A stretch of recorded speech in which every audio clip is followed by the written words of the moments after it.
Perkenalkan, nama saya Farhan Triaryanto dari kelas 2 BA01 Universitas AKMR TV Jakarta. Kali ini saya ingin membahas mengenai implementasi komunikasi antar budaya dalam kehidupan sehari-hari. Dimulai dari pengertian komunikasi antar budaya itu sendiri. Komunikasi antar budaya merupakan proses komunikasi yang terjadi antara orang-orang yang memiliki kebudayaan yang berbeda, baik beda ras, etnik, sosial, ekonomi, atau gabungan dari semua perbedaan tersebut. Komunikasi antar budaya terus berkembang, apalagi di saat manusia bisa bebas berkomunikasi karena adanya perkembangan teknologi. Komunikasi yang terjalin karena adanya perbedaan merupakan hasil dari keanekaragaman, pengalaman, nilai, dan juga cara pandang dari masing-masing budaya.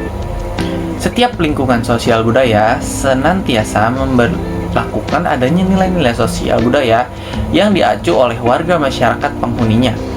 Dengan demikian, pola perilaku dan cara berkomunikasi akan diawasi oleh keadaan, nilai, kebiasaan yang berlaku di lingkungannya. Melalui suatu proses belajar secara kesinambungan, setiap manusia akan menganut suatu nilai yang diperoleh dari lingkungannya. Nilai-nilai itu diadopsi dan kemudian diimplementasikan dalam suatu kebiasaan, yaitu pola perilaku hidup sehari-hari. Dengan demikian, pola perilaku seseorang dalam berkomunikasi dengan orang lain akan dipengaruhi oleh nilai-nilai yang diperoleh dari lingkungan sosial budayanya.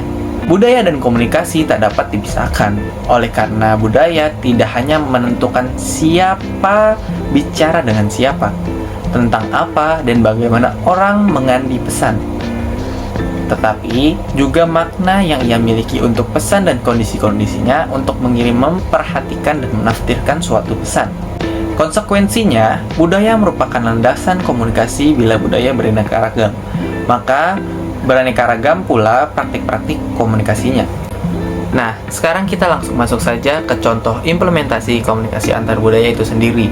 Ini adalah video contoh implementasi komunikasi antar budaya.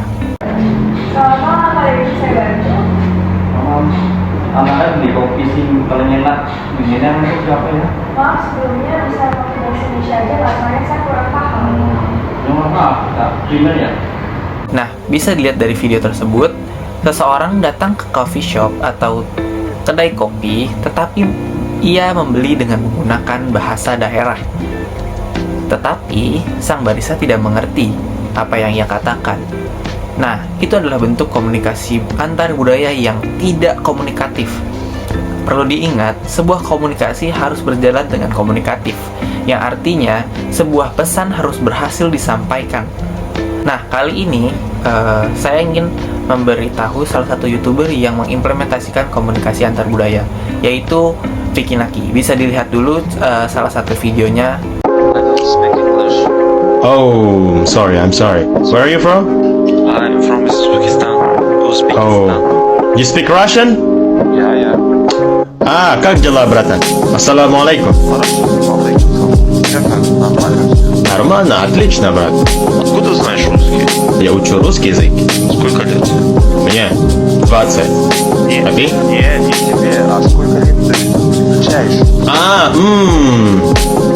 2 дня назад. Дня? Да.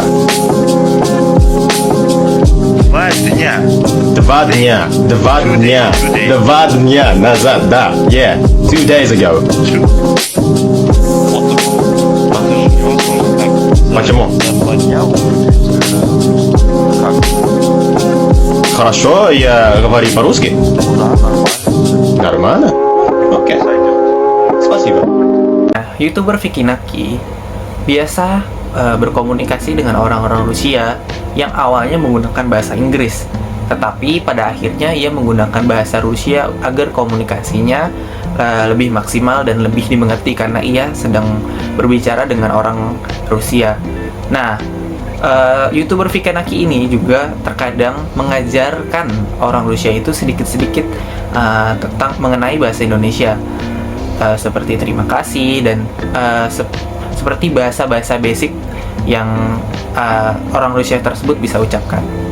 Implementasi teori komunikasi sosial budaya diharapkan dapat mengembangkan tanggung jawab sosial. Prinsip-prinsip komunikasi sosial budaya perlu diimplementasikan dalam kehidupan sehari-hari agar tercipta keharmonisan dan integrasi berbangsa.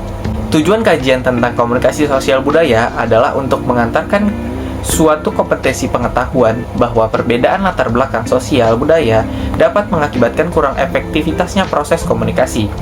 Pada hakikatnya, komunikasi sosial antar budaya menjunjung tinggi atas kesetaraan antara komunikator dan komunikan.